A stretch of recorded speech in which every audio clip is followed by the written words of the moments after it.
Good morning and welcome to the 9th meeting of the Local Government and Communities Committee in 2020. Can I remind everyone present to turn off their mobile phones, please? I would like to welcome Pauline McNeill, MSP, who's attending our committee meeting today for item 2. Item 1 is consideration of whether to take agenda item 4 in private. Item 4 is consideration of evidence heard today on the First Tier Housing Tribunal. The committee will also decide whether to hold the meeting on Wednesday, 18th of March in private. Are we all agreed? Agreed. Yeah. Thank you. That is agreed. Agenda item 2. Before you move on, can I declare an interest? What's that? Rents out a flat in Glasgow. Thank you. Should declare an interest. I rent out a flat. Thank you. It's not on my register of interest, but just thought I'd mention that the company that Mr. Reid here works for, James Gibb, is the factor of a property that I rent in Edinburgh. Okay. That doesn't mean I'm going to go easy on him or hard on him. I'll be keeping a very close eye on the questions you ask him.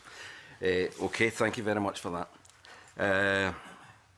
Agenda item 2, the committee will take evidence on the First Tier Housing Tribunal. Today I welcome Mark McKenna, Director of Tribunals Operations, Scottish Courts and Tribunal Service, Anne Hastie, Member of Administrative Justice Committee, Law Society of Scotland, Gordon Maloney, Organiser Living Rent, Caroline Elgar, Policy Manager, Scottish Association of Landlords, Gordon McRae, Assistant Director, Communications and Policy, Shelter Scotland, and David Reid, Managing Director of James Gibb Residential Factors and President of the Property Managers Association in Scotland.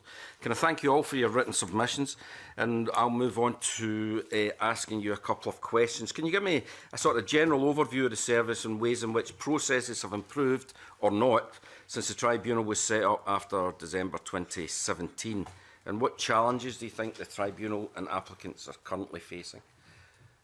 Not everybody needs to answer, but it would be helpful. Pick that up then from the SCTS perspective. Just to be clear, I can speak obviously for the administration of the Scottish Courts and Tribunal Service, not obviously for the judiciary and independent decision-making aspects. But a bit of background that may be helpful. The Housing and Property Chamber itself was created in December 2016, and that brought the existing housing tribunals together within the chamber, the Housing and Property Chamber. And as we'll discuss this morning, that's been expanding quite significantly since those new jurisdictions were implemented. I did provide a one-page summary. I don't know if that's got to the committee, just a bit of an A3 document just showing all the different jurisdictions that come in under the Housing and Property Chamber. Really, I won't go into any detail on that if you have it, but it's really just to illustrate the range of different jurisdictions that the Housing and Property Chamber consider. So in December 2017, as we know, the private rented sector cases and private residential tenancy jurisdictions were transferred across from the court service, and in January 2018 the letting agents jurisdiction commenced. So the PRS volumes that we've seen, PRS being private rented sector, the volumes have been much higher than initially projected. And I believe that's a specific area I think that the committee has an interest in. If I can provide some detail on this particular jurisdiction, it might be useful in framing some of the discussions. But from the outset, really, PRS applications were much higher than we had expected. So for the period from 1st of January 18 to the end of 31st of December 2018, we received 3,521 applications. And in the following year, 1st of January 2019 to 31st of December 2019, we received 4,116. So of those cases in that last year up to the end of 2019, we received 4,116 and cleared 4,058. So the comparison really illustrates the initial impact of these high volumes. We were expected to receive something like 700 PRS applications in a year, and we initially planned on that basis. So therefore, over that initial period, backlogs did grow. And there was delays in delivering our service to some of the users that were bringing their applications to the tribunal. And over those first few months, action was taken to increase capacity. So it was all around. We built, if you like, the operational delivery machine and the judicial infrastructure to deal with what we thought would be around maximum 700 applications. It proved to be higher than that. So there was then a systematic process to scale that up to be able to meet the demand. So there was an initial injection of staff by March 2018, when it was quite clear that those numbers were beginning to sustain themselves. The other challenge that we had was, is this a blip? Is this just something which is happening and it will level back out to the kind of 700 a year that was expected? But of course, as we now know, that wasn't the case, and so we've been sort of scaling up and consolidating since then. So by early 2019, the Housing and Property Chamber staff had increased to 65, and it currently stands at 65 administrative staff. So we've invested quite significant time and effort in developing and improving the performance in the Housing and Property Chamber. So certainly my view is that the performance that we delivered over this past 12 months is significantly stronger than it was over the first year of the operation of the Tribunal, as we really scaled up to get ourselves into a stronger position. So that consolidation, I think, is illustrated now, where we're seeing that the average waiting time to reach an outcome across the Housing and Property Chamber is around 13.8 weeks, and that's to get that to the decision being made by the Tribunal. There is a further period beyond that where we have to wait. There's a statutory requirement to wait for 4 weeks before orders can be issued. But in terms of the service that we can deliver and get that case to a decision, it's averaging 13.8 over the past year. So, from our perspective in SCTS, when all the elements and the timescales and the processes and the statutory timeframes are considered, we now consider ourselves in pretty much a steady state. There are no backlogs within our system now. You know, the cases are coming through and they're being processed in line with our procedures, and you know, we've I feel like we've kind of smoothed out some of the backlogs that had accrued over those early months, and we're now delivering that to a fairly steady service, we would think. Can I ask you, Mr McKenna, why was there such an initial underestimation of the amount of cases that were going to be involved? Well, I think there's a few factors. Number one, we had to rely on Scottish Government's analysis that was coming upstream, if you like, in terms of what to expect. I understand some of that was based on the work that was running through the courts, with a potential an element of uplift in that. But it was thought at that time, or we were advised at that time, that that should peak around the 700 cases a year. I don't have any more knowledge than that, other than that's the assumptions. You know, this is obviously when the policy works through and the legislation is going through, we work with Scottish Government officials to clarify those volumes. The removal of the fee, I suspect, may have something to do with it. There was a fee when applied in the courts system. That fee was removed, and whether users of the system, you know, perceived that there was an accessibility or an availability of that service within the tribunals. So I can't answer that question specifically, but there are some factors here that I think impacted on it. Okay, it's just as a bit of a surprise if you're going to remove the fee, they hadn't taken into account the large upsurge you usually get sure. With those issues. Can I ask, has anybody else got any comments? I gave Mr McKenna a bit of leeway there, because what he did was he gave us a statement as an answer to a question, which was very clever, but it's not happening again. But does anybody else have any comments about that? Sort of Caroline Elgar and then Gordon McCrae. Thank you. So, yeah, I suppose the main point I'd like to make really about the transfer to the tribunal is the massive impact that seems to have had on the time it takes for cases to progress through the system. We were promised a system that would be more efficient, and part of that was an expectation that cases would speed up, but that's certainly not been the case. And for applicants to have to wait 13.8 weeks for a decision, and certainly for landlords who are doing an eviction, there's at least another 6 weeks beyond that.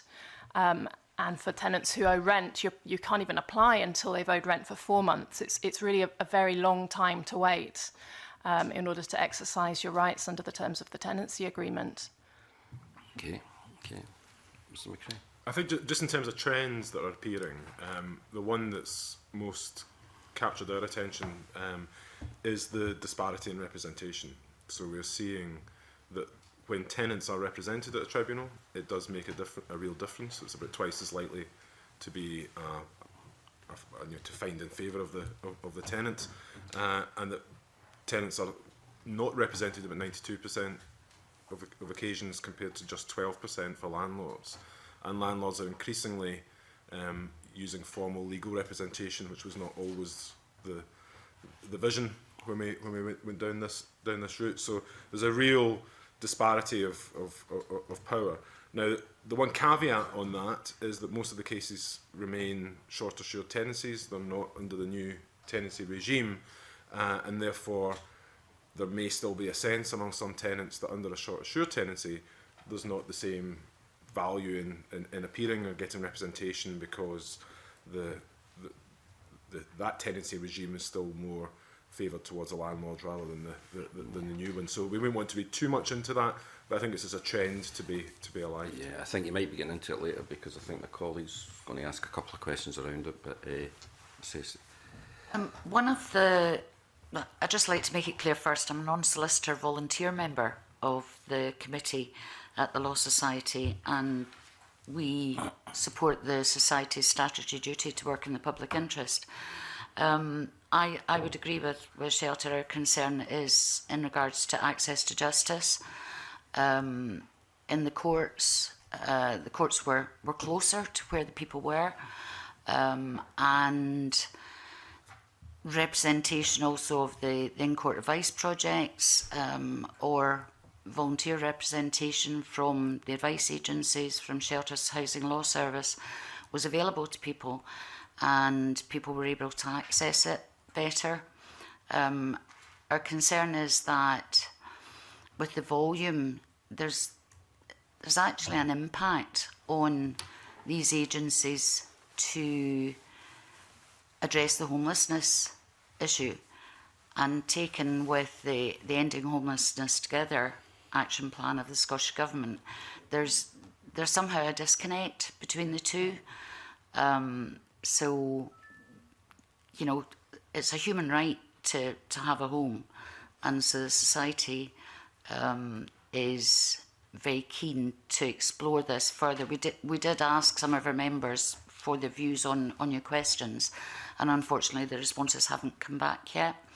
But we can pass them on once we get them. that'd be very helpful. It'd be also helpful. You say there's a disconnect. It'd also be helpful if there was some suggestions in how we can reconnect. I'm going to let Sarah Boyack in, and then, because some of the questions are around where she wants to speak. Thanks, Convener. Yeah, it was that particular question about how the tribunal works in terms of the representation, because one of the comments from the Scottish Association of Landlords, I think, was there was a less legalistic process, and it was therefore more affordable a process. But actually the evidence we've had from both Living Rent and Shelter is that tenants tend not to have representation of any sort, and that does impact on the outcome. That's the point you've just made there. So just a comment from a couple of you about, is it because of the scale that's just been mentioned by Anne Hastie, or is it because people don't understand their rights in the process? And what could be done to fix it if it's an issue? Gordon, what? I think there's a couple of things on that.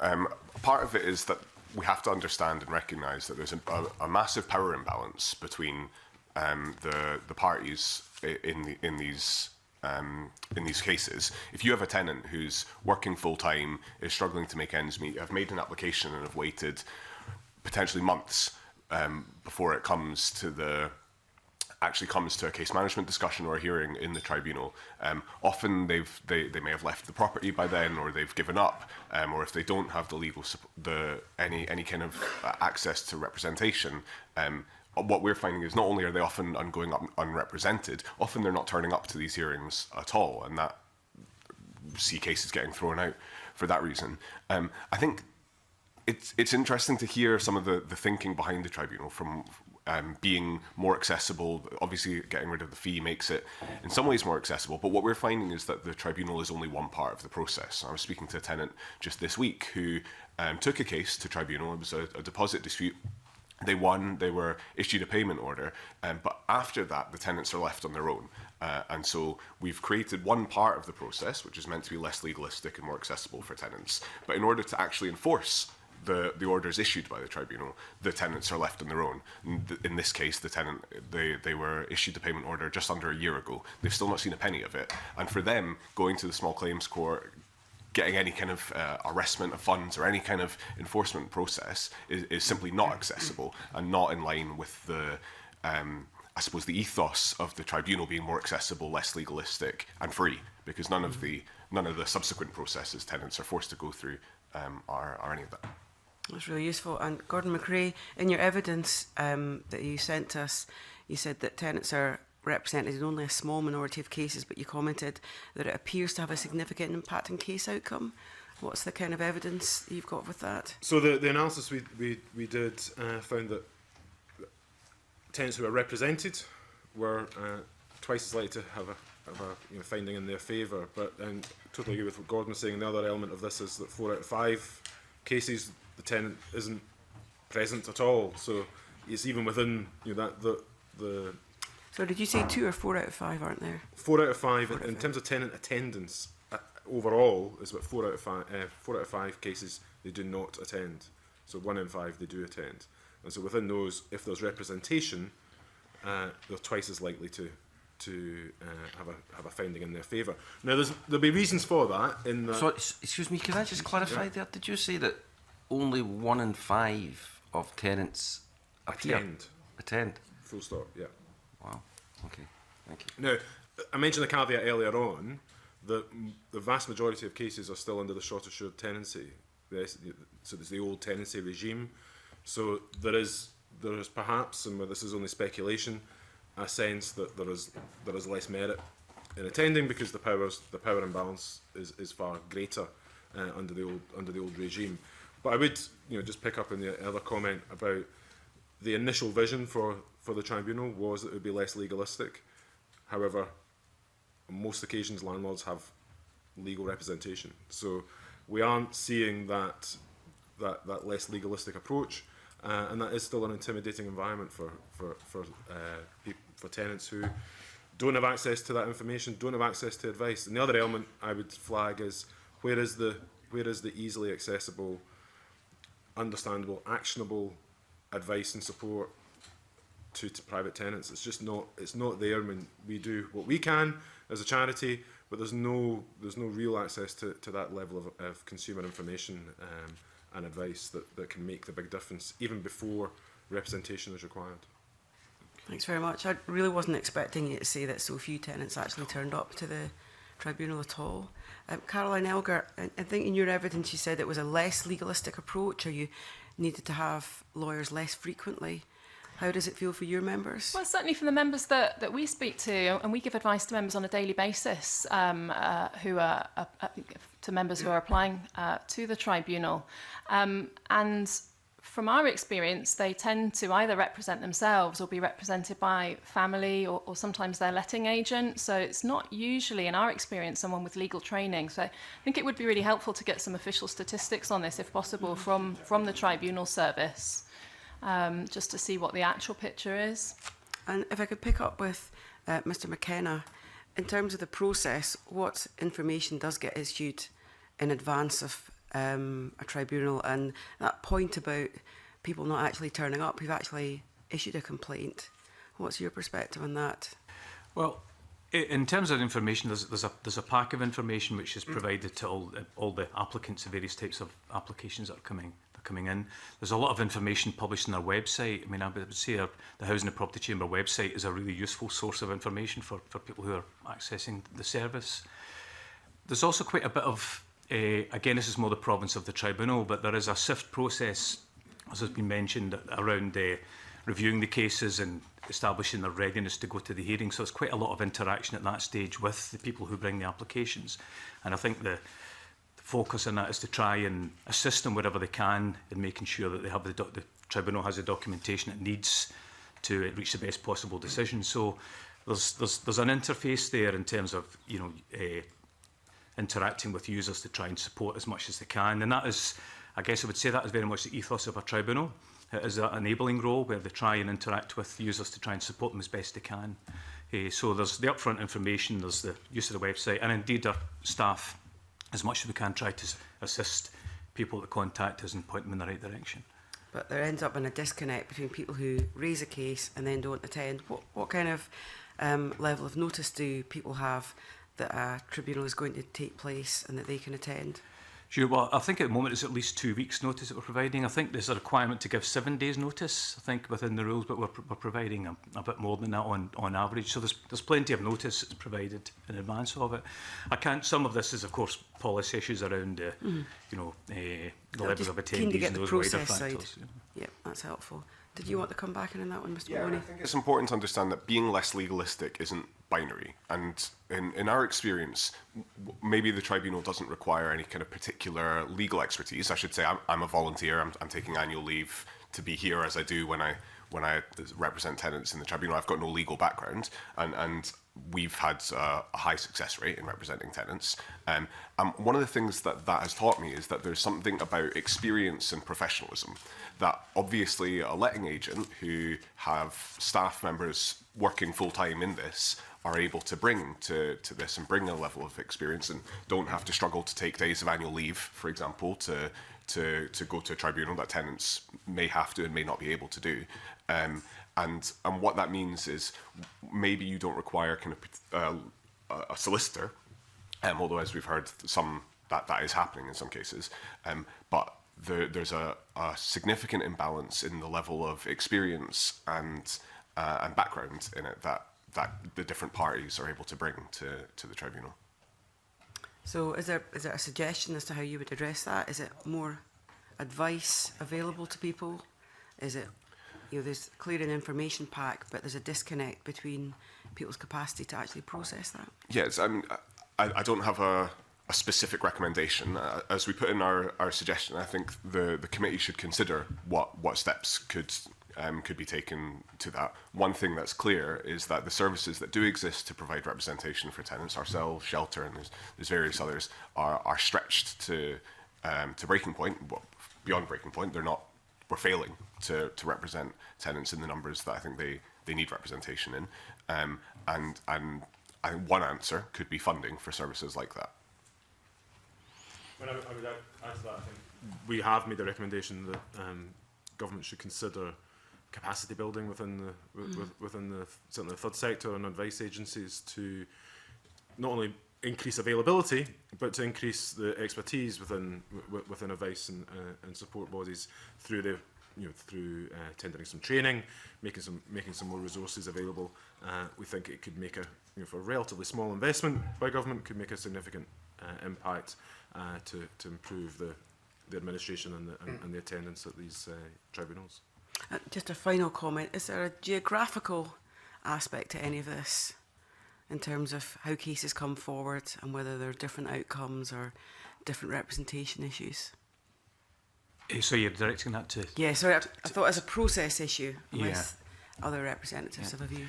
Well, certainly, I mean, I don't know if there's any impact. I can't say whether there's impact in terms of whether there's a consistency in terms of our approach. So the training for our members is all done centrally, under the auspices of the Chamber President.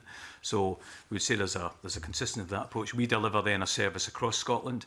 So at the moment we Sorry, I didn't mean in terms of how you deliver the service, in Right. terms of attendance by tenants, whether there's a geographical issue about Oh, I that, see, it's okay. concentrated in certain parts of the country, or if it just... I don't have just any how it is. information on that. Sorry, I can't help you. Okay, thank you. Which, would that information be available though? I'm not sure that that's something that we capture. I'm happy to check it out. Please, that'd be helpful. Yeah. For that. Okay, thank you, Graham. Thanks, convener. Yeah, okay. Can I just come back on something you said, Anne Hasty? You said that courts, you felt that the courts were closer to the people. Is that a question of where the tribunal sits? Well, speaking personally, I'm from East Lothian. Our court was closed. So everybody goes to the court in Edinburgh, which is relatively accessible. Gorgie, for somebody from, say, Dunbar, isn't very accessible. So, if you think of the Highlands, for people to do it, perhaps there should be something more digitally thought of for hearings. That might be quite useful. And it might help the capacity of organisations who could give advice to actually do it without physically going Physically being somewhere. there, yeah. Where, just out of interest, where does the tribunal sit? I know it's, you've got hearings dotted about, but... Yeah, so Really, I mean, it varies across all the towns and cities across Scotland. Really, there are 70 venues that we use regularly, and that covers the Highlands and Islands all the way through. So it is very much a localised service, and we deploy the panel members across the country and indeed our hearings clerks to support the people who come along on the day of the hearing. So. Right, well, it sounds like you're probably covering most of Scotland then. Yes, if you've got 70 very venues. much so. And I mean, again, that is very much the, I suppose, the ethos of the tribunal is around local delivery and local hearings wherever we can manage that. Okay.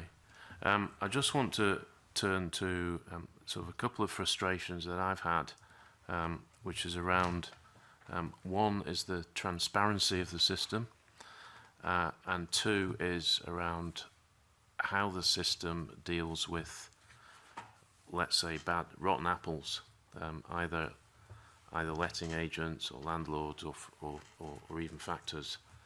Well, let's deal with that second bit first. So if somebody comes to the tribunal, a factor or a letting agent or whoever, and they are found against, what happens? Just talk us through that.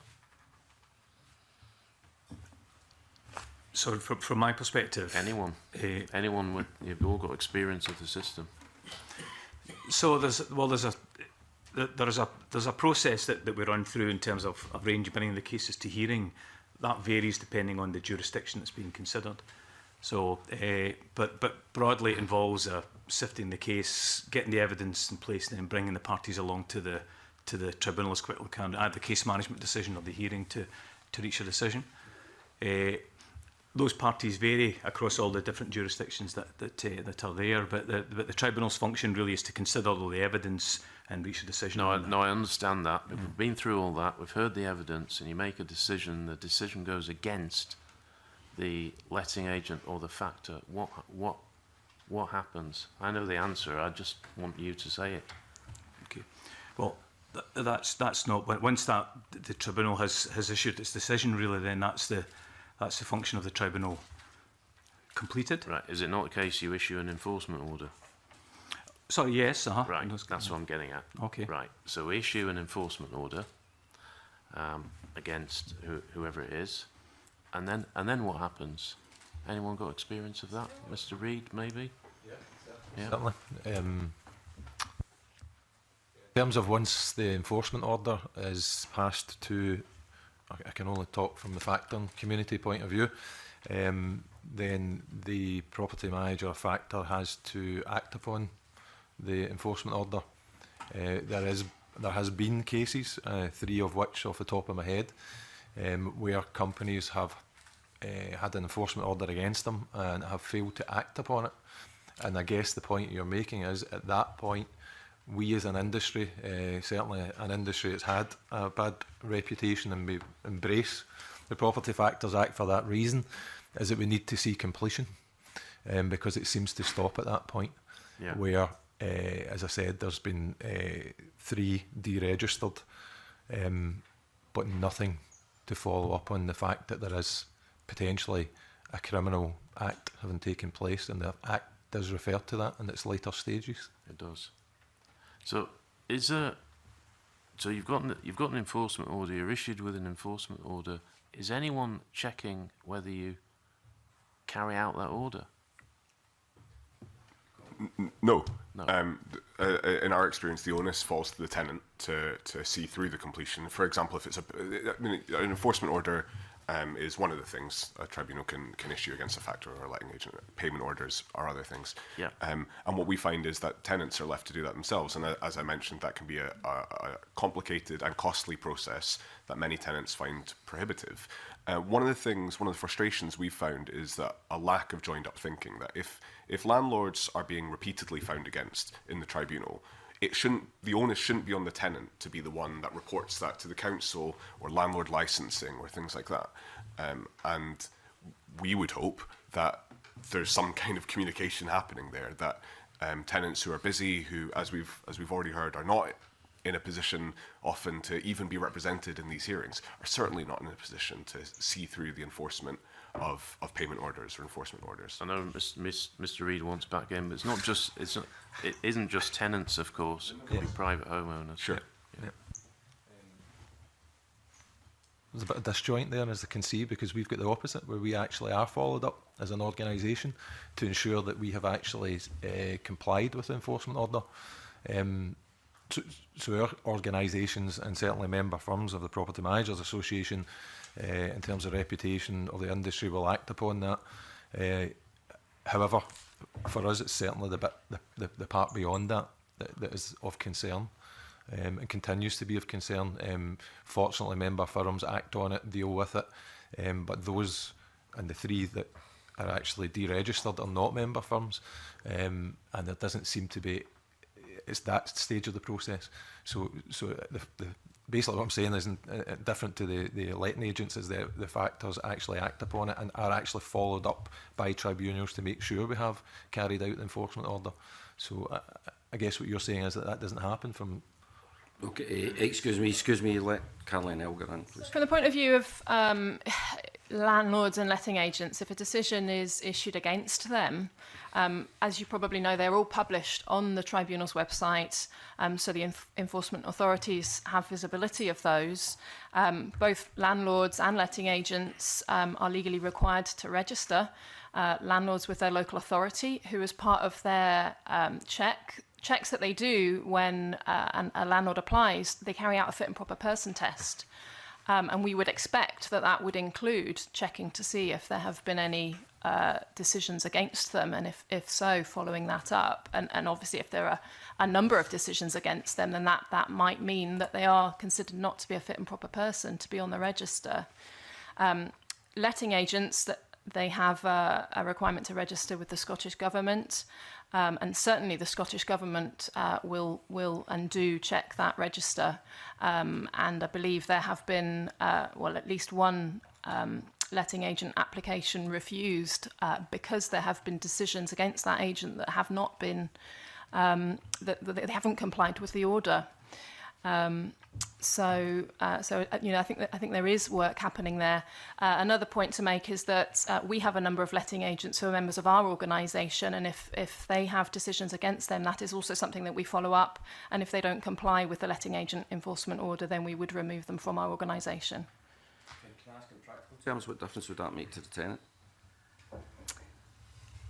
Well, to the tenant, if a letting agent was struck off, it would mean that a new letting agent would have to be involved with that property. But if they were chasing up the decision of the tribunal? It wouldn't. They would still have to use sheriff officers to enforce that decision if there's a payment order element to it. Okay. Before you come back in, Mr. Reid, so the thing is here, you've got 2 member organisations who, and you both say, and I believe you, that you are checking yourself. But there is no formal system. Once it leaves the tribunal, that's it. And then you've got, as you well know, Mr. Reid, because we've had a recent case of a factor being struck off. They've been named, so let's name them. Apex. They were struck off, and they were repeat offenders. They almost had a season ticket to the tribunal. They were there so often.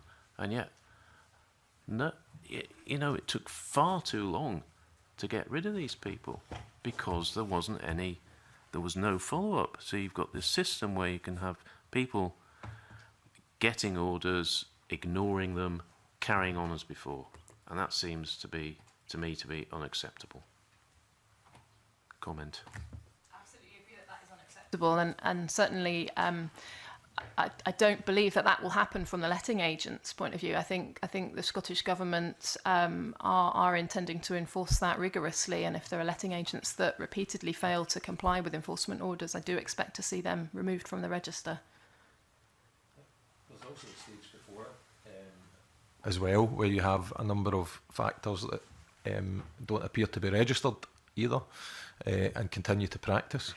So that, combined with the fact that the ones that are registered not having any follow through, is of great concern to our members.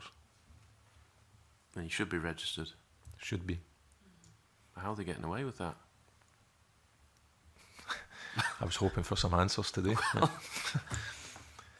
That shouldn't be allowed, should it? Nope. Yeah.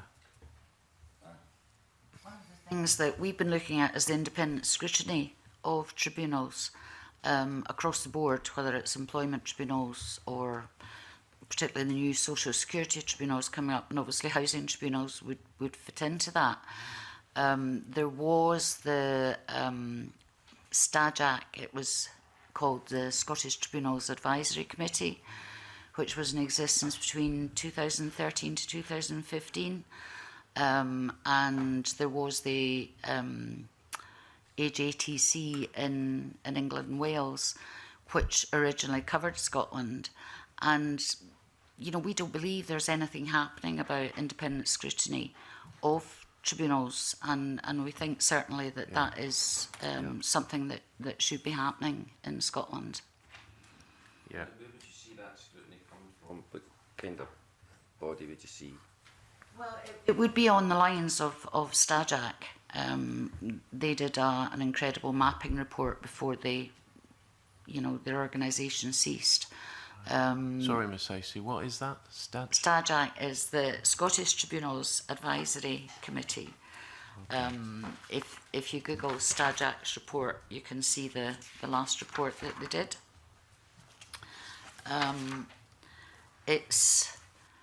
They identified that there was the 3 pillars of justice. There was civil, criminal and administrative justice, and out of these, administrative justice is the biggest, but it's kind of like the Cinderella of the justice system.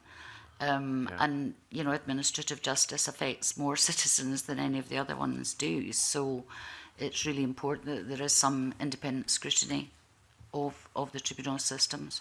Yeah, I'd agree with that. I think that takes me on to my second line of questioning, if it's okay, convener, which is around... Can I let others in and then I'll come back to you with Sure. on that, right? Yeah. Okay. Annabelle, would you like to come in? Convener, good morning, panel. Picking up on a point that was made earlier about, in effect, about remedies. So obviously we've discussed capacity of tribunal, we've discussed certain procedural issues, representation. Some people feel that that is skewed, tenants not turning up.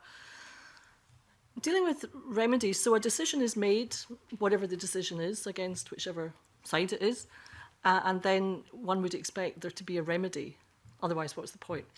So with regard to that important issue, what do the panel feel should happen if they have concerns that, in fact, be it one side or the other, there isn't in effect a remedy? What do they think should happen so that we see there being a remedy attached to a decision, and a remedy that is meaningful? Because otherwise, frankly, to go through a whole process to get a decision and then there's no remedy is really probably wasting everybody's time. I don't know if anybody wants to comment. Again, the deregistration has allowed Apex, which is a recent one, not to be able to trade. However, still attempted to trade as non-registered. That then requires some form of legal action to be taken by someone to ensure that they stop trading as an organisation in that industry. That I would assume would be the case for the letting agents as well, if they're being if they're not complying to an act. It's like any act. If we go to the courtroom and someone doesn't conform with what a sheriff or a judge has said, then there will be some form of action, and that's the difference at the moment. There isn't. And can I ask, just with respect to factors then, I mean, so in the instance that Mr Simpson referred to, where you know, there was a serial breaker of the rules as a member of your profession, not necessarily your organisation, but you know, what policing powers does your organisation exercise over its members? So in those circumstances, what does your organisation do, assuming that the relevant offender, if you like, is a member of your organisation? The Property Managers Association is more about information exchange platform in terms of members. It doesn't have it has a disciplinary committee as such, but if they're not a member, which every single one that's been deregistered so far, then we can't act in any form or manner. That's the concern that we have, and we can't force them to become members either. And that's the major part that the Property Managers Association on these platforms is trying to say is that the industry has had a reputation that hasn't been good, but the Property Factors Act has afforded us the opportunity to see some change there, with member firms embracing it to date and bringing themselves up to a level. But beyond that, it needs participation, certainly for people who are not acting accordingly within the realms of the Act. Okay, thank you. Any other comments on my initial question? Yeah. I have concerns about deregistration as the mechanism, partly, but not least, because we've got major concerns about the enforcement that is currently happening around unregistered landlords. So in theory, a landlord who's not registered can, on paper, be fined up to £50,000. As we understand it, the most any landlord has ever been fined is around 12,000, and even that was a really extreme case. And frankly, the message is being sent to unregistered landlords that you're going to get away with it, or that the fine that you may see after long protracted processes is going to be negligible compared to what you may have saved. One specific recommendation we would have, specifically around payment orders, is that the tribunal should be able to issue the execution of those payment orders. It can't be left to tenants to seek out that process independently and at cost to themselves. And where that is necessary, where landlords or letting agents refuse to comply with payment orders and the execution is required, that cost should be passed on to them. Okay, can I ask maybe Mr McKenna on the part of the Scottish Courts Tribunal Service? I mean, this ask, if you like, for this tribunal to have execution powers with respect to payment orders, is that something that you would find precedent in with regard to any other tribunal currently operating, or would this be a completely new thing for a tribunal? I certainly think it's a new thing in the context of the Scottish tribunals. I mean, obviously from an administrative perspective, I can't really particularly comment on it, but other than if Scottish Government decided to do that, then that's something we would look to implement. But I can't think of any particular precedent that's already operating across the Scottish tribunal, certainly. Okay. Any comment? Yes. I think just to say, this whole system, when it was envisaged, was grounded in a great deal of goodwill and a lot of understanding that there would be consequences for people who play by the rules, positive consequences. If you're a good landlord, then there should be a market benefit to complying by the rules. And as Gordon quite rightly points out, that's just not happening at present. It's not happening for a number of reasons. I think one of the issues is that landlord registration in most local authorities is very often one or two people sitting within a licensing team, in some places sitting in a housing department, in others there's not really a consistency to how that's administered and how that's dealt with, and it is largely a register rather than a check and an enforcement and an active form of regulation. So I think we're yet to see the benefits come through. I do keep that caveat on the table, however, that we're not yet really seeing cases under the new tenancy regime coming through, so we don't know what difference the new regime is having to either the propensity of tenants to use the tribunals for that purpose, or for how the landlords will gear up in respect of that. But the early signs are that tenants are not empowered as consumers. Landlords are seeking representation, increasingly legal representation, and that there is not yet a market consequence for bad actors, and the threshold for serious enforcement is massive. I mean, these are the case that got Gordon into. We're talking about things that are in the papers for weeks about bad landlords. The lower level, you can price in some of the regulatory impact if you really want to, as far as people who are maybe not bad actors but just incompetent amateur, not really taking a professional approach to the landlord responsibilities. The good guys will join organisations like these.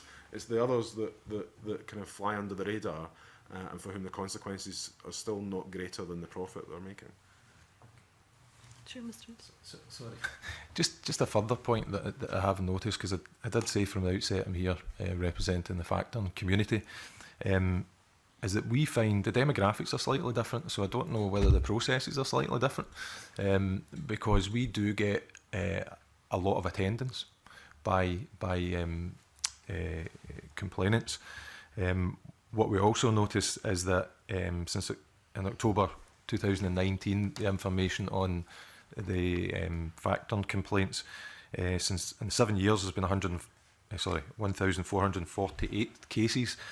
In 7 years, from 648,000 factored properties, 401 registered factors. There's been 254 enforcement orders, 98 which is a failure to comply rather than an enforcement order.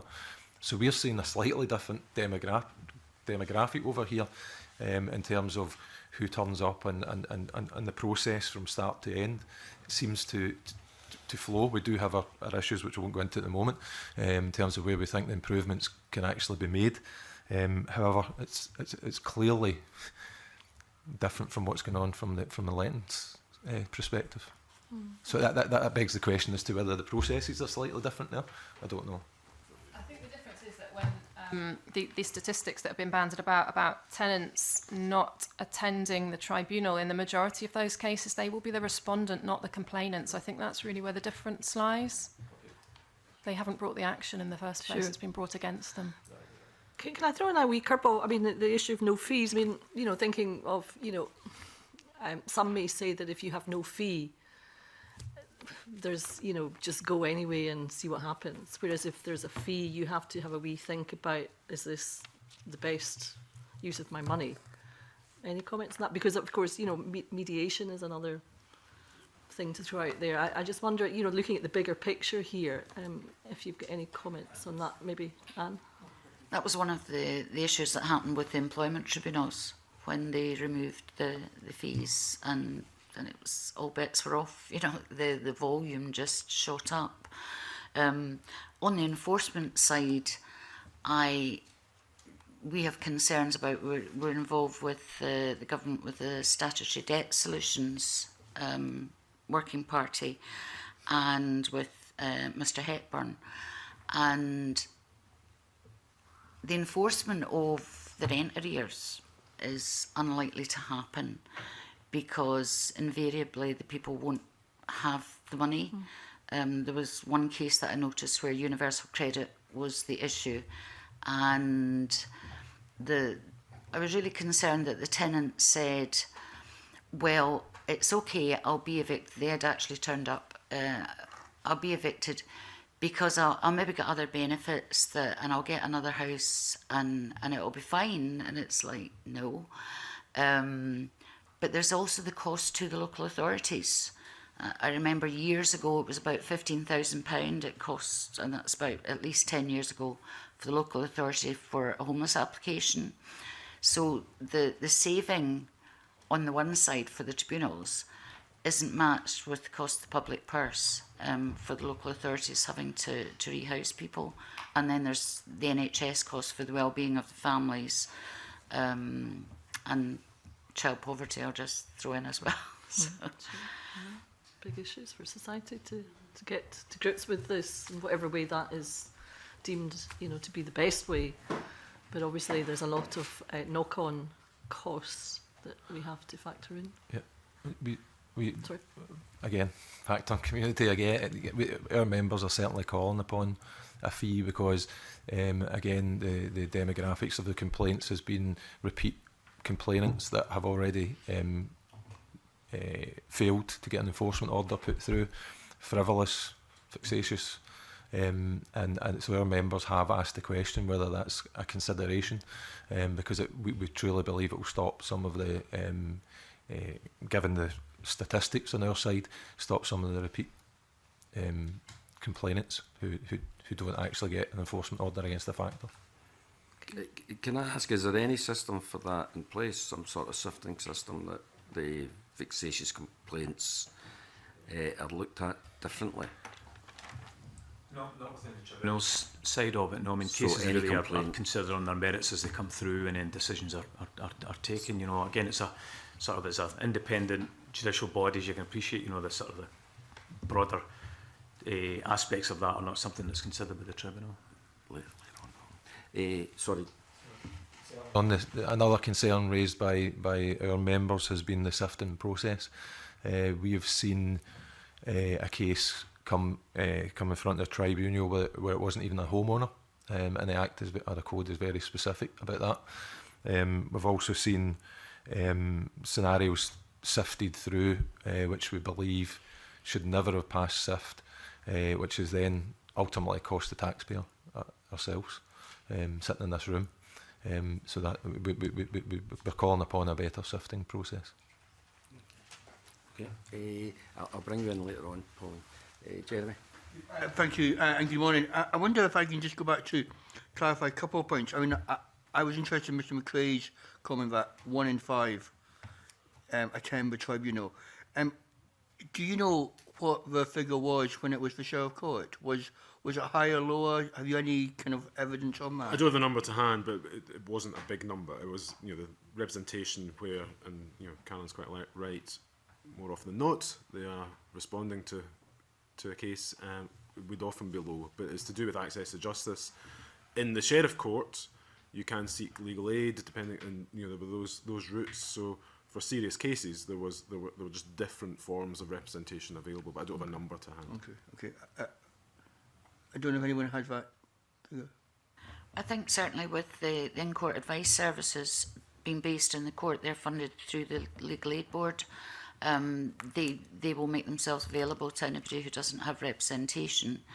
But obviously, if they're in the court, they're not going to be at the housing tribunals because it's in a different venue. So it's just spreading resources too thin. Okay, thank you. Just to go back to the point raised by Annabel Ewan and around your question by Mr Maloney and this kind of one-stop basis that once an enforcement notice is issued by the tribunal, that it should then be enforced through that tribunal. I'm just trying to work out, it's 30 years since I cut my teeth in a small claims court here in Edinburgh, but it's not that process can take 2 or 3 hearings. Are you suggesting those are all done by the tribunal rather than going to the Sheriff Court? I don't have a kind of ready-made solution to that. I don't know how that would work, but what I do know is that what we're seeing at the moment is where a landlord chooses not to comply, it's far too easy for them to get away with it and far too difficult for the tenant to do anything about it. Maybe the tribunal executing the payment orders isn't the mechanism, but what we have in place at the moment isn't working, and we need to find some kind of way of making that process smoother, easier, more accessible and less costly for the tenants. And I suppose that also answers an earlier question, that what we find is tenants will, when we've supported tenants through a process that has been free, they win and they get a payment order. The moment they're faced with even small fees, you know, some of the fees from the small claims court could be £100, things like that. For a payment order of significant amounts, even that is often enough to put people off. So I think we need to be talking about making the process more accessible, and I can't see any way that introducing a cost for it would do that. Okay. Just my final question, I wonder if that's okay. It's just going back to how the tribunals operate. My understanding is that the tribunals aren't recorded, which surprises me in regard to proceedings, because certainly in regard to the tribunals that are coming forward for PIP and DLA out of the Scottish Government, they are all going to be recorded, and it is general practice within DWP even to record tribunals. Why don't we record these so there's an accurate record of evidence taken? Sure. Well, that was a decision taken a couple of years ago by the President. Obviously, it's a judicial process, so it's a judicial decision, as you'll appreciate. But we are reviewing all of that at the moment, you know, but across the SCTS and the tribunals that we support, there's work ongoing to consider the broader use of digital recording, and it may well be that may be introduced. But would you recognise that it's good practice to record it and would give a much greater clarity to both parties of the evidence that is taken? Sure, yeah, I mean, it's a well-established practice across other tribunals. It's not a matter directly for me, but it's a well-established practice across other jurisdictions, and it is being considered at the moment. Okay. It's a good point, and again, our members have raised concern because it was there, and recording of tribunals took place, and then it was removed, and there's been cause for our member firms to challenge tribunal decisions as a result of missing information that they believed was discussed on the day. So yeah, we would be looking for that to be returned if possible. Could I just clarify as well, Mr. Reid and others, in regard to the evidence that is taken on the day of a tribunal, from your experience, is the tribunal quite narrow in regard to the issues that they look at, or once you're there, is everything on the table and issues that perhaps hadn't been put in the initial documentation opened up and taken evidence on? I would say from personal experience, it's very inconsistent on depending on the tribunal in front of. There's a clear lack of understanding at times between freehold and leasehold, and the fact that we manage developments on behalf of homeowners. When we're in front of a tribunal, I've certainly found that sometimes everything can be put on the table. It should have been sifted long before then, which part of the code is actually being focused upon. And then even when you get to a tribunal, which I found challenging myself, is that there is a different line taken by a tribunal member to assist the layman, quite rightly so, down a certain path. And I'm not the only one to have experienced that. Thank you. Okay, thank you, Jeremy. Kenny, do you want Nope. to? No. Okay. Graham, you wanted to come back. Yeah, it's around the issue of transparency, really. So I'm of the view that you should be able to follow a case to its bitter end, really. So if we get an enforcement order and that's not complied with, that can be reported to police, or should be reported to police. Now, I've been in correspondence with, well, first of all, I tried to meet the president of the tribunal. The president refused to meet me. That was in 2018. I don't know why he'd refused to meet an MSP. That's disappointing. That's the best I can say about that. Then I've been in correspondence with government ministers and Police Scotland. And it was in response to a few constituents who came to me and complained about a particular letting agent. So I thought, well, let's see how the system works. So I found out how many enforcement agents, this is against letting agents, not factors, had not been complied with.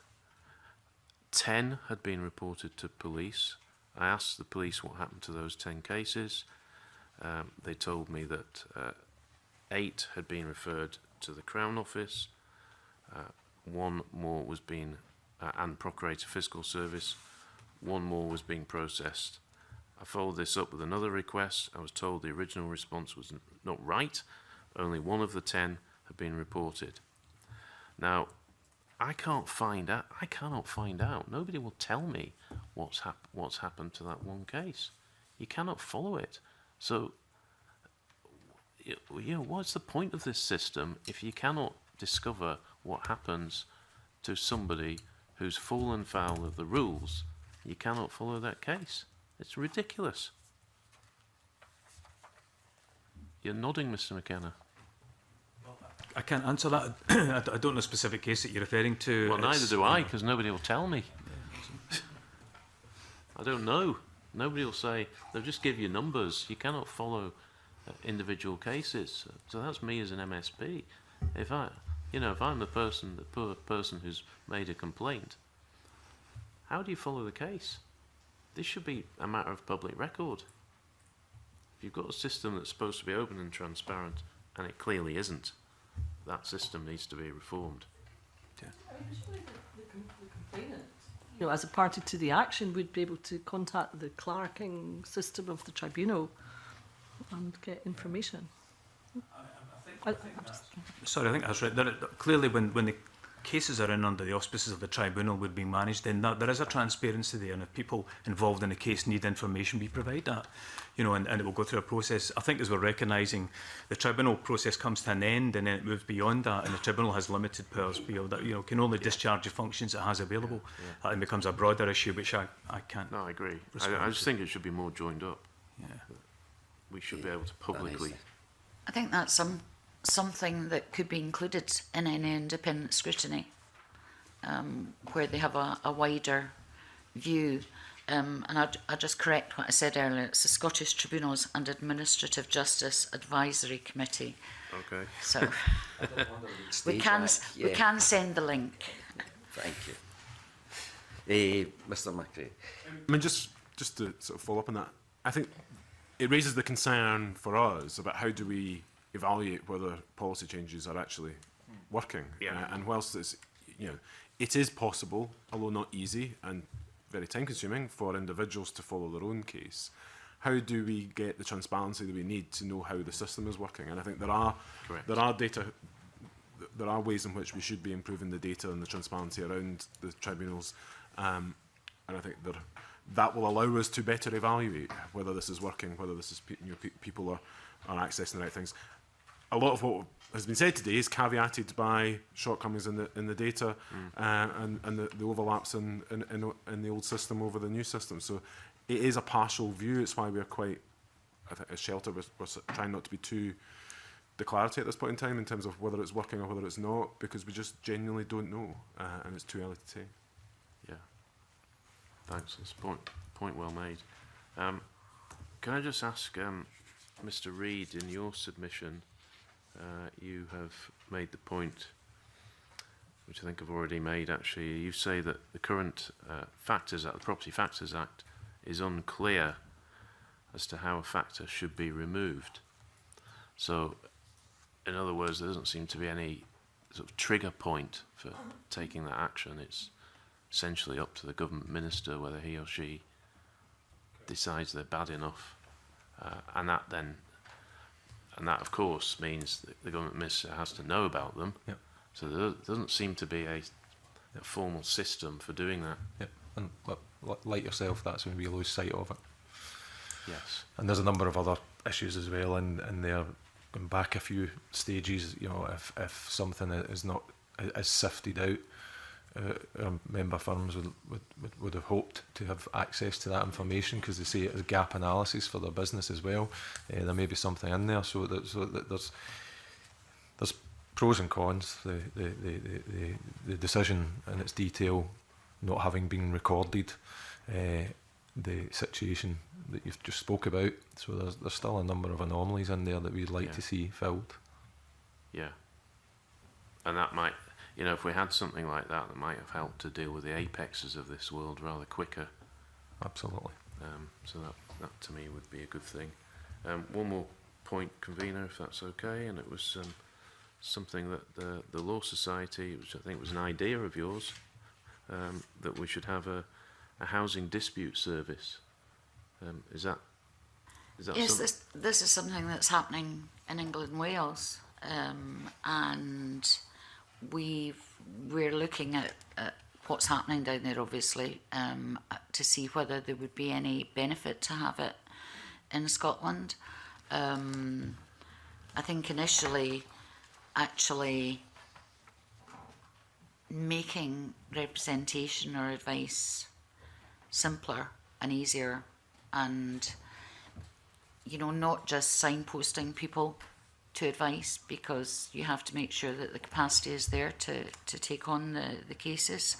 But if there was investigation such as the Housing Dispute Service, that might actually be quite useful in this context. But it's early days. But that would operate in a different way to the tribunal. Yeah. So is it more of a mediation? It is. It's alternative dispute resolution. Okay. So that might, I don't know what the others think, that sounds like it might be kind of easier for everybody than going through this more formal route. I think you really need both systems. I think the problem that we've potentially got at the moment is we've got a judicial system which is free to apply to, But we don't have very much availability of free mediation services that people can go to if they want to try and resolve a dispute before it gets to the point where the parties are not able to speak to each other to resolve it. So there is a bit of a gap there. Okay. Okay, Thank you. right. Thank you very much. Sarah, did you want to come in again? No. I suppose, just thinking about the tribunal, should it take on additional responsibilities to those it currently has? There's one or two disconnects we've picked up through the process here. A key one seems to be once a decision's been taken, there's not necessarily any follow-up. Who should be filling in at that point? Well, I would suggest that that's a broader policy issue that has to be addressed here. I think that's probably the theme that's coming through here. You know, the tribunal will only discharge the functions and the authority that it has. It can only take that as far as the legislation allows it to go. But I would suggest it's part of that broader review of the legislative requirements or the policy position in terms of whether it was decided that there was more power needed to come. You know, the tribunal, if you like, would sit downstream of this and accept whatever responsibilities were conferred upon it. But we can't really, I can't really give you an answer to how that's best done.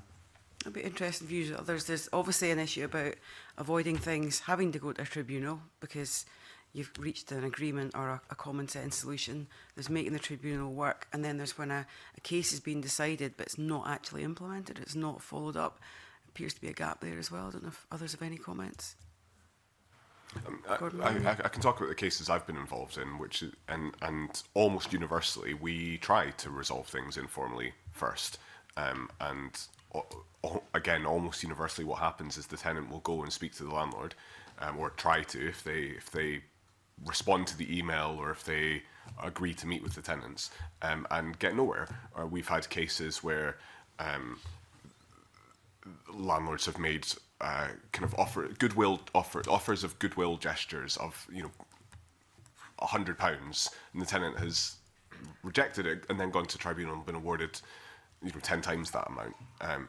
I would worry that in a situation where the power imbalance between tenants and landlords is already so acute that a kind of mediatory service that doesn't have the capacity to address that is not going to give the tenants the sort of justice that they can hope to achieve in the tribunal. So I'd have big concerns about how that could work in practice.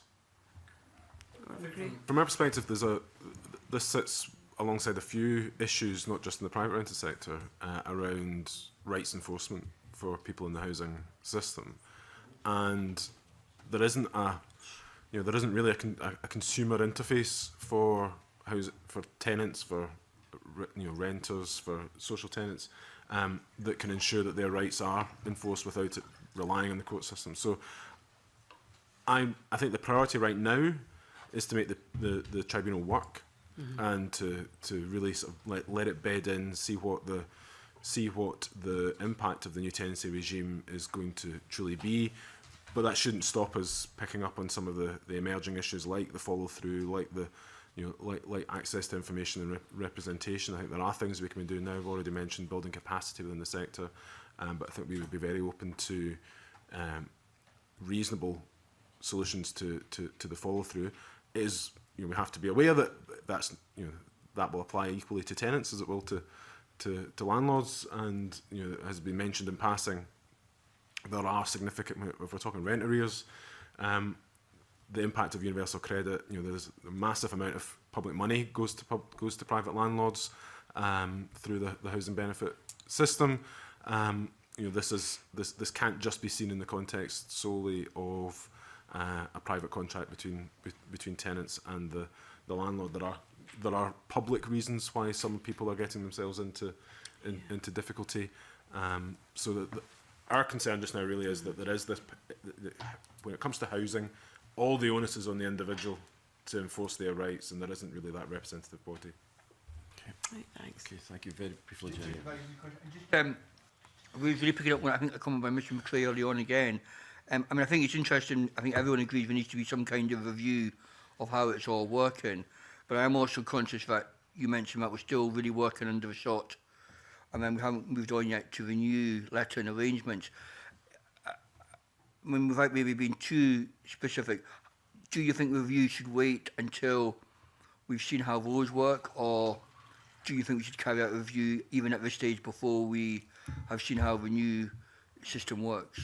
Clearly, I think it's too early to come to a view as to what impact the new tenancy regime is having. I think we can come to a view around how people access advice and information and representation, and also the issue that's been highlighted today about the follow-through on enforcement. Those are things which are clearly systems problems, process problems, rather than just the lag of the change in regime.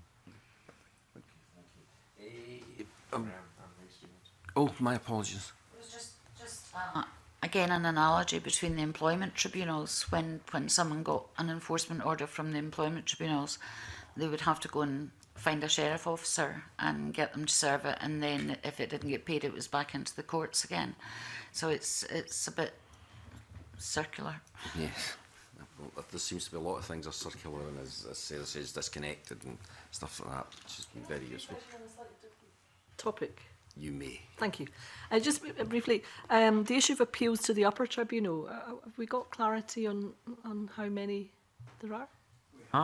Well, in this past year, there have been 46 appeals over this past 12 months, 46 appeals to the upper tribunal.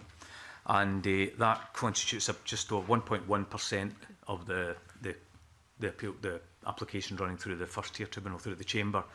And that's broadly representative across. We find that across our tribunals in Scotland. So about 1% of cases go onward appeals to the upper tribunal. And do we have any detail of the breakdown of those figures in terms of who the respondent was? I don't. Well, no, I don't with me. No, sorry. Right, thank you. And now I'm going to ask Pauline McNeill if she has any questions she'd like to. Remember, we're here for the first tier housing tribunals. Thank you very much, Convener. Two questions I wanted to ask.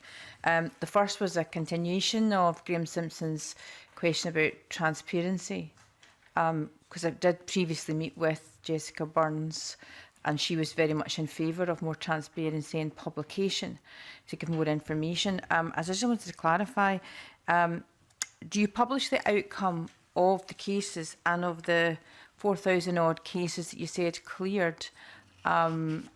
Do you have any figures on which cases were upheld out of that number? I don't have those statistics to hand at the moment, but we do publish all the decisions, so they all go up on the website, and so that's all for public consumption.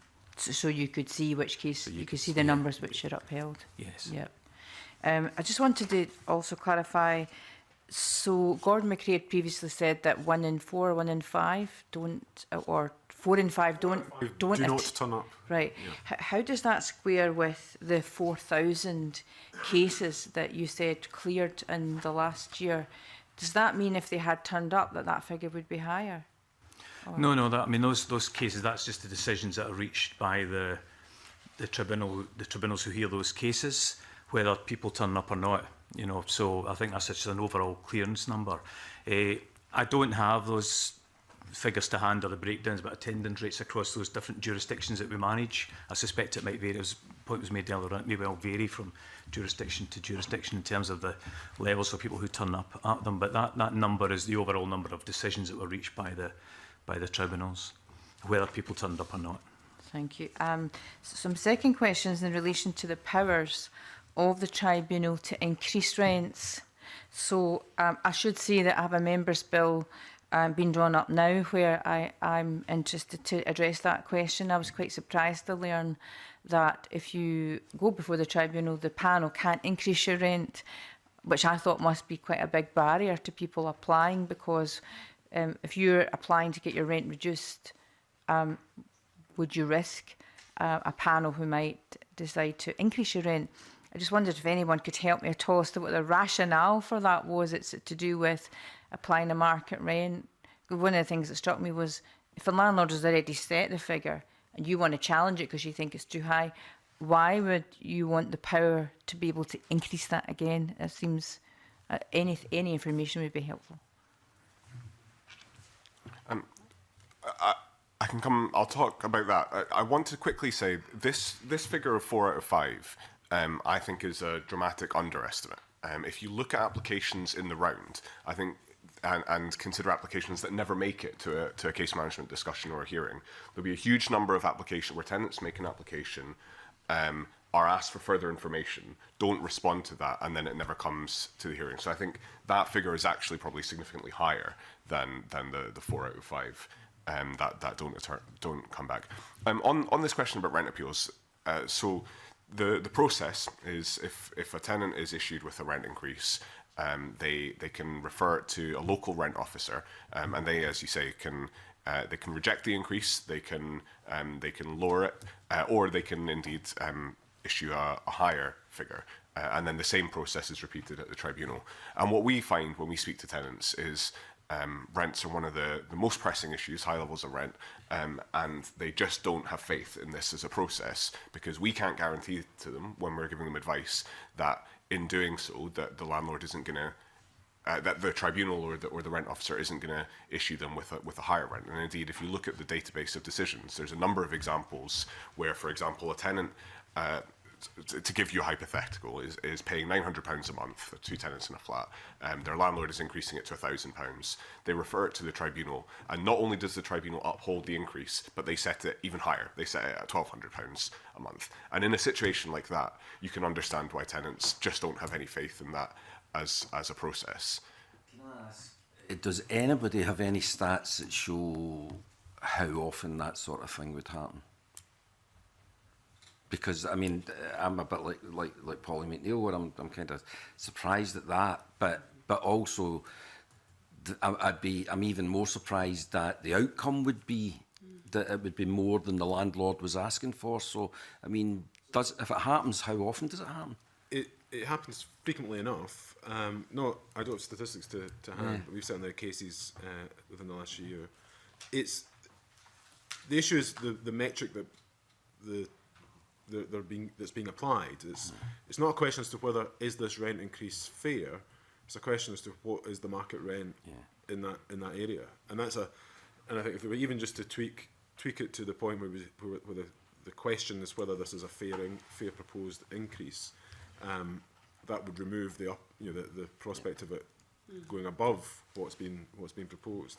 But I think you're absolutely right. These are the risk factors that tenants have to judge when seeking to exercise their rights. There isn't a risk to or an equal risk to the landlord when they broadly know that rents are increasing fast because of scarcity of supply.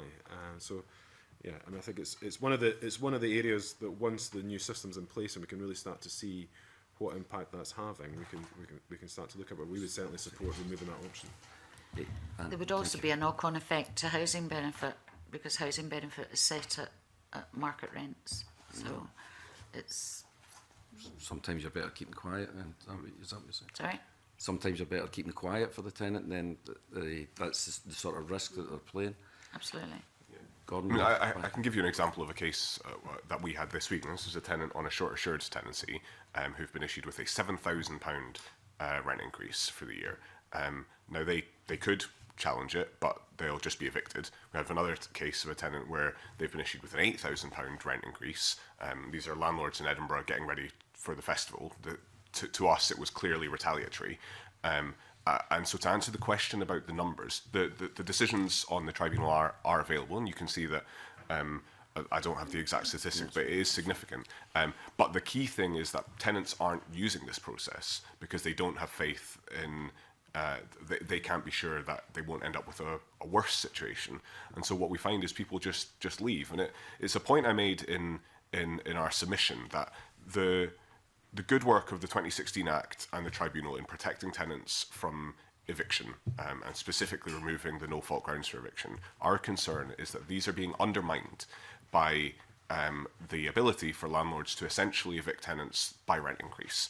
And so this case I just referenced was a clearly retaliatory case where the tenants threatened to take the landlord to tribunal in response to something they were trying to do. They dropped that, but then a week later were served with this enormous rent increase, and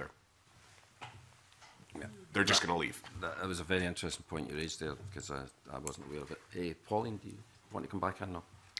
Just a point of information, convener, about this whole question of applying market rents, because that's what I thought you'd say. So you'll be familiar that there was a social landlord case in Govan, actually, where what the tribunal did was that they applied the market rent by Googling rents in Glasgow. And it's thanks to actually Mike Daly took the.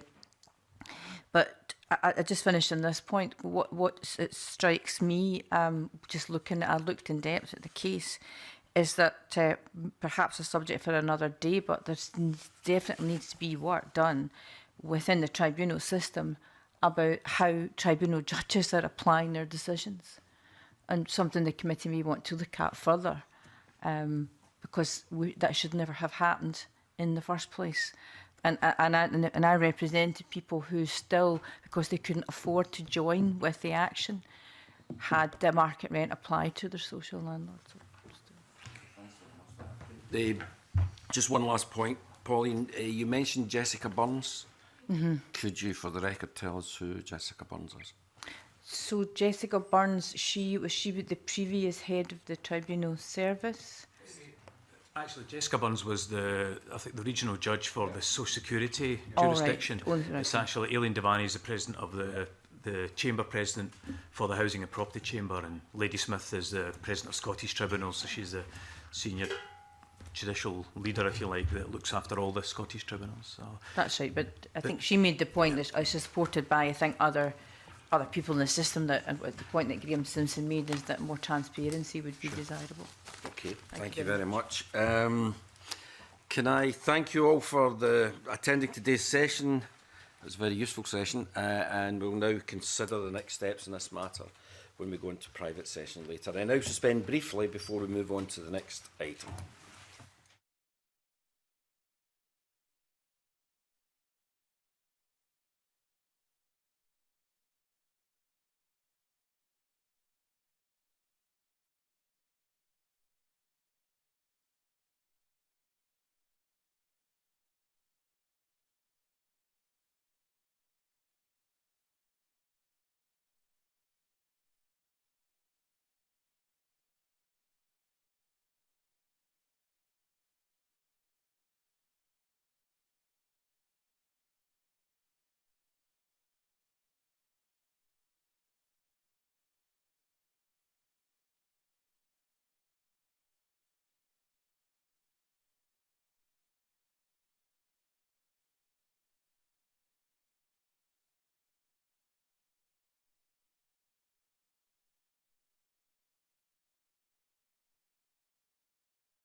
Is the consideration of 8 negative instruments as listed on the agenda.